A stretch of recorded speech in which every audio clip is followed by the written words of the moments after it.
Wayne from the CERN Earth and Space Center here. In today's video, we're going to be taking a look at exoplanets once again.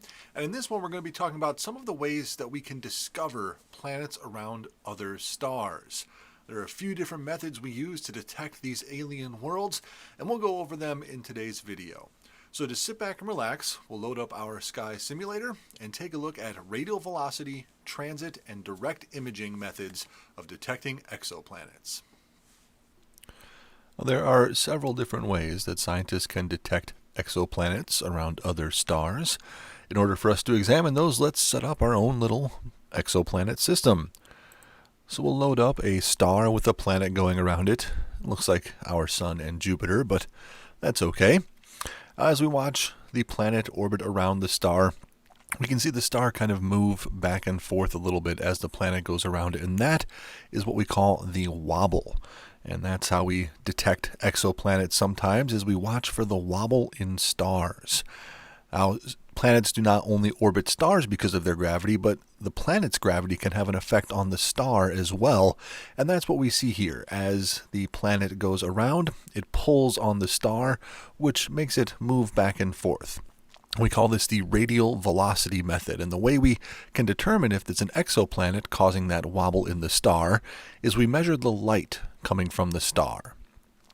And we can see that as the star wobbles, as it moves back and forth, that light changes slightly. It will move towards the red or blue depending on if it gets closer or further away from us. And we can see in the spectrum here that the absorption lines, where we detect certain elements such as hydrogen, those points will change as the star moves around as well. So that gives us an idea of not only that there's something pulling on that star, but also how much that thing weighs. The heavier the planet is, the more pull it's going to have on the star, the more of effect it's going to have on the red shift or the blue shift. It's going to pull the light further one way or the other.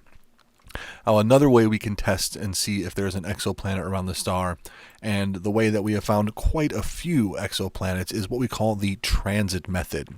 We see that as the planet orbits around the star here, it does pass in front of the star at some point, which is lucky for us, because when it does, it actually causes a slight dip in the light of that star. It makes a shadow that we can see here on Earth. And if we measure just the light coming from that star as time goes on, we'll see that the brightness of the star does drop a little bit right when that planet passes in front, just as we saw there. So by measuring that, we can get an idea of not only if there is a planet passing in front of that star, but also how big that planet is, how much of the star's light it's blocking out. Now, both of these methods require incredibly precise instruments and telescopes to use, spectrometers and telescopes. And using them both, we can get an idea of how big and how heavy those planets are. And that way we can determine if there's more than one planet. We can see multiple drops in the light. If there's one very large planet, it'll be a big drop in the light. But the problem with the transit method is that it does require the planet to be passing very closely to right in front of that star. Now, if we were to change the orbit of the planet so that it went around at an angle that wasn't perpendicular to our point of view, then we would see that that star's brightness stays the same as it goes because the planet's not passing in front of it, but we can still detect that wobble and see that the star is moving. Now, those are two of the ways that we can detect exoplanets, and there is another one, which I'll tell you about in just a moment. So that covers two of the ways that we can detect exoplanets, the radial velocity or wobble method and the transit method. But it doesn't really talk about direct imaging of exoplanets, and that's because, well, taking an actual picture of an exoplanet is incredibly difficult.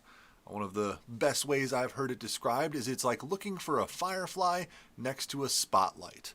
The light from the star that planet orbits around really floods the area and makes it really hard to see, but there are methods we can use where we can block out the light coming from the star and just see the reflection of the light coming off of those exoplanets.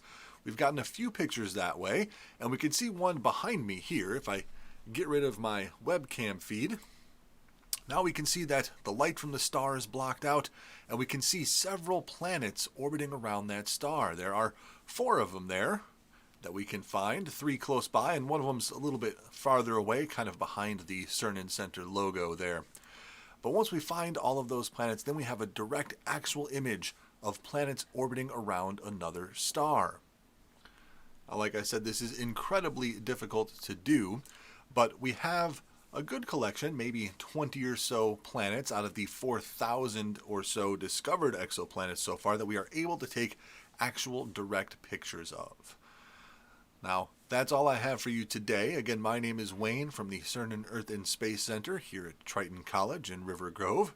I hope you enjoyed today's video. Remember to like and subscribe for more weekly space content. And definitely remember to get out there and take a look at your nighttime skies.